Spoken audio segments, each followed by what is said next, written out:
നമസ്കാരം. ഒരു മഴ പെയ്താൽ കഴിഞ്ഞു തിരുവനന്തപുരത്തിൻ്റെ എല്ലാ അന്തസ്സും. കാരണം ഇന്നും തീർന്നിട്ടില്ല. മഴ പെയ്താൽ വെള്ളം പൊങ്ങാത്ത ഒരു നഗരത്തിൻ്റെ എന്നല്ല ഗ്രാമപ്രദേശങ്ങൾ പോലും ഇല്ലാതാകുന്നു. ഒരു നഗരസഭയ്ക്ക് എന്തുകൊണ്ട് ഇതൊന്നും ചെയ്യാൻ കഴിയുന്നില്ല? എത്ര നാൾ, എത്ര കാലം, വർഷങ്ങളായി ഈ ജനത അഭിമുഖീകരിക്കുന്ന ഏറ്റവും വലിയ ദുരിതമാണിത്.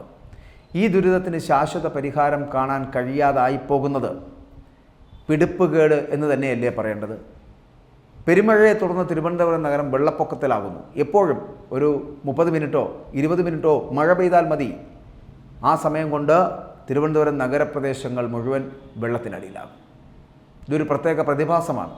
നടന്നു വരാൻ തുടങ്ങിയിട്ട് കാലങ്ങൾ കുറേയായി.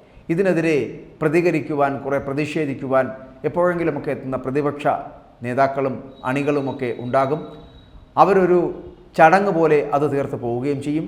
ഇത് കേട്ടിട്ടും കേൾക്കാതെ വണ്ണം നഗരസഭയെ ഭരിക്കുന്ന അധികാരികൾ അവരുടെ മറ്റു പ്രവർത്തികളുമായി മുന്നോട്ട് പോവുകയാണ് പതിവ്.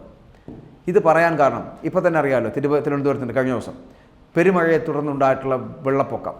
ആ വെള്ളപ്പൊക്കത്തിൽ തിരുവനന്തപുരം നഗരവാസികളുടെ ദുരിതം ആവർത്തിച്ചു കൊണ്ടിരിക്കുകയാണ്. മഴ പെയ്തു കഴിഞ്ഞാൽ തലസ്ഥാന നഗരം മുങ്ങുമെന്നത് ഇപ്പോൾ ഒരു സ്ഥിരം സംഭവമായി മാറിക്കഴിഞ്ഞിരിക്കുന്നു. ശനിയാഴ്ചത്തെ മഴയിൽ നഗരത്തിൽ പല ഭാഗങ്ങളിലും വെള്ളം കയറി. 121.3 മില്ലിലിറ്റർ മഴയാണ് നഗരത്തിൽ പെയ്തത്. തമ്പാനൂർ റെയിൽവേ സ്റ്റേഷന് മുന്നിലാണ് രൂക്ഷമായിട്ടുള്ളൊരു വെള്ളക്കെട്ട് തന്നെ ഉണ്ടായതെന്നാണ്. റെയിൽവേ സ്റ്റേഷൻ്റെ പ്രവേശന കവാടം വരെയും മൾട്ടി ലെവൽ പാർക്കിംഗ് കേന്ദ്രത്തിന് മുന്നിലും അരയ്ക്കൊപ്പം വെള്ളം. അതിങ്ങനെ പൊങ്ങി നിൽക്കുന്നൊരു സാഹചര്യം ഉണ്ടാകും. ഇവിടെ പാർക്ക് ചെയ്തിരുന്ന കാറുകളുടെ ഉള്ളിൽ വരെ വെള്ളം കയറുന്ന ഒരവസ്ഥ. ഇവിടെ വീണ്ടുമൊക്കെ അവലോകന യോഗമൊക്കെ കൂടുന്നുണ്ട്. കാര്യം പറഞ്ഞ് ഫേസ്ബുക്ക് പോസ്റ്റൊക്കെ ഇട്ടിരിക്കുകയാണ് ഇപ്പോൾ മേയർ ആര്യ രാജേന്ദ്രൻ. അതിന് മാത്രം ഒരു കുറവും വന്നിട്ടില്ല. ഫേസ്ബുക്ക് പോസ്റ്റ് ഇട്ടുകൊണ്ടേയിരിക്കുന്നുണ്ട്. നഗരസഭയുടെ നിയന്ത്രണത്തിലുള്ള ഓടകളുടെ ശുചീകരണ പ്രവർത്തനങ്ങൾ വന്നിരുന്നത് യുദ്ധകാലാടിസ്ഥാനത്തിൽ പൂർത്തിയാക്കുവാൻ നിർദ്ദേശം നൽകിയെന്നാണ് മേയറമ്മ പറയുന്നത്. ഏത് അടിയന്തര സാഹചര്യത്തെയും നേരിടാൻ നഗരസഭ സുസജ്ജമാണ് എന്നാണ് മേയറമ്മയുടെ മറ്റൊരു അവകാശവാദം. ആ ആര്യ രാജേന്ദ്രൻ എന്ന് പറയുന്ന മേയറമ്മയുടെ ഫേസ്ബുക്ക് പോസ്റ്റ് നമുക്ക് നോക്കിയാൽ അതിതീവ്ര മഴ മൂലമുണ്ടായിട്ടുള്ള പ്രശ്നങ്ങൾ നേരിടാനും പൊതുജനങ്ങൾക്ക് ആവശ്യമായ സഹായങ്ങൾ ഉറപ്പുവരുത്തുന്നതിനുമായിട്ട് നഗരസഭയിൽ പ്രവർത്തിച്ചു വരുന്ന കൺട്രോൾ റൂമിൻ്റെ അവലോകന യോഗം ഞങ്ങളിതാ ചേർന്നിരിക്കുന്നുവെന്നാണ്. നഗരസഭയുടെ നിയന്ത്രണത്തിലുള്ള ഓടകളുടെ ശുചീകരണ പ്രവർത്തനങ്ങൾ നടന്നു വന്നിരുന്നത് യുദ്ധകാലാടിസ്ഥാനത്തിൽ പൂർത്തിയാക്കുവാൻ നിർദ്ദേശം നൽകിക്കഴിഞ്ഞിരിക്കുന്നു.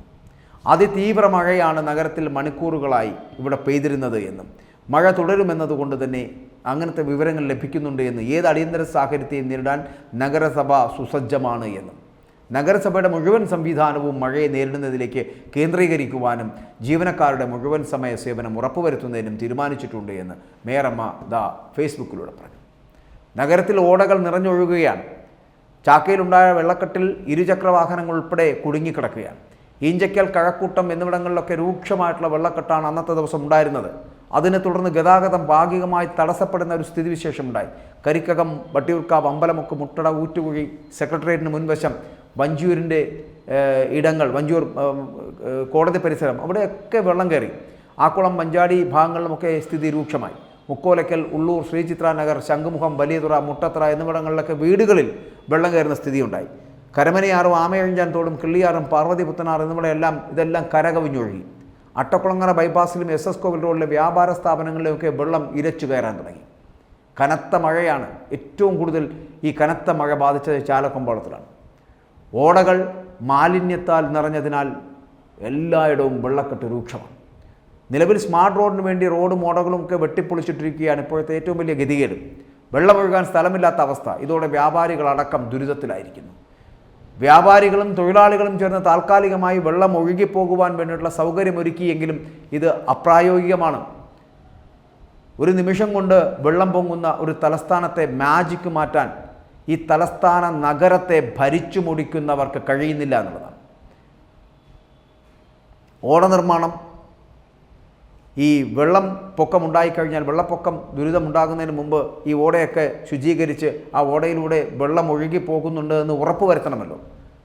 അത് നടപ്പിലാക്കാൻ കഴിയാത്ത ഒരു സർക്കാർ, അത് നടപ്പിലാക്കാൻ കഴിയാത്ത ഒരു നഗരസഭ ആര് വേണോ ഭരിക്കട്ടെ, ആര് ഭരിക്കുന്നു എന്നുള്ളതല്ലല്ലോ.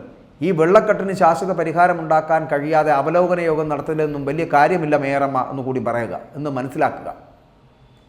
അല്ലാതെ ഒരു അവലോകന യോഗം നടത്തുകയും ഫേസ്ബുക്ക് പോസ്റ്റിലൂടെ ജനങ്ങളുടെ വേദനയൊക്കെ ഞങ്ങൾ മനസ്സിലാക്കി കഴിഞ്ഞു, ഇതാ അതിനുള്ള എല്ലാ പരിപാടികളും യുദ്ധകാലാടിസ്ഥാനത്തിൽ നടത്താൻ പോകുന്നു. CPM-ൻ്റെ മേയറമ്മയും CPM-ൻ്റെ റോഡ് മന്ത്രിയും, അതായത് നമ്മുടെ മുഹമ്മദ് റിയാസ് ഉണ്ടല്ലോ, മുഹമ്മദ് റിയാസിൻ്റെ വാദവും അതേപോലെ തന്നെയാണ് മേയറമ്മയുടെ വാദവും. ഞങ്ങളിതാ യുദ്ധകാലാടിസ്ഥാനത്തിൽ പൂർത്തിയാക്കാൻ പോകുന്നു ഓടകളുടെ വൃത്തിയാക്കൽ. ഇത് മേയറമ്മയുടെ വാക്ക്. റിയാസ് മന്ത്രിയുടെ വാക്കെന്ന് പറഞ്ഞാൽ റോഡുകളൊക്കെ ഞങ്ങളിതാ സ്മാർട്ടാക്കാൻ പോകുന്നു, അത് യുദ്ധകാലാടിസ്ഥാനത്തിൽ പൂർത്തിയാക്കുമെന്ന് പറഞ്ഞ കാലം കഴിഞ്ഞിട്ട് മാസങ്ങൾ അനവധിയായി എന്ന് മന്ത്രി അറിഞ്ഞിട്ടില്ല. നഗരസഭയുടെ ഓടകളൊക്കെ വളരെ കൃത്യമായി ക്ലീൻ ചെയ്ത് റെഡിയാക്കുമെന്ന് പറഞ്ഞിട്ട് വർഷങ്ങൾ ഒരുപാടായി. മഴ വരുമെന്ന് ഈ നഗരസഭയും മന്ത്രിമാരുമൊന്നും അറിയുന്നില്ലേ? ഈ നഗരത്തെ മുഴുവനും ഇപ്പോൾ ഈ കുത്തിപ്പൊളിച്ചിട്ടിരിക്കുന്നൊരവസ്ഥയിലേക്കാണ് പോയിരിക്കുന്നത്. സ്മാർട്ട് റോഡ് ഉണ്ടാക്കുവാനുള്ള ശ്രമത്തിൻ്റെ ഭാഗമായിട്ടുള്ള പ്രവർത്തനങ്ങൾ ഒരിടത്തും എത്താതെ കിടക്കുന്നു. വെള്ളമൊഴുകിപ്പോകാൻ കഴിയാത്ത വണ്ണം എല്ലായിടവും അടച്ചു മൂടപ്പെട്ടിരിക്കുന്നു.